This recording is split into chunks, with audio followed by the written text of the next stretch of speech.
হামলা রাজনীতি বন্ধ করার দাবিতে আজ আমরা এখানে আমাদের প্রতিবাদ মিছিল করব।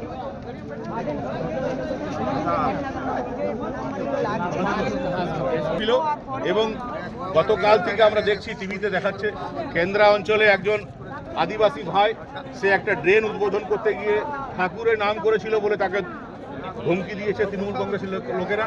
তারা বলছে যে 2026-এর পর আর নারায়ণ পুজো হবে না, কারো বাড়িতে নারায়ণ পুজো হবে না, পাণ্ডবেশ্বরে থাকলে নরেন পুজো করতে হবে।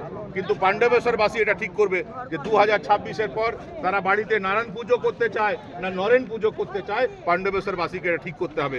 পাণ্ডবেশ্বরবাসী কেউ প্রকাশ্য বলছে, কেউ গোপনে বলছে না নরেন পুজো হবে না, পাণ্ডবেশ্বর মাটিতে নারায়ণ পুজো হবে, নারায়ণ পুজো হবে, সত্যনারায়ণের পুজোই হবে।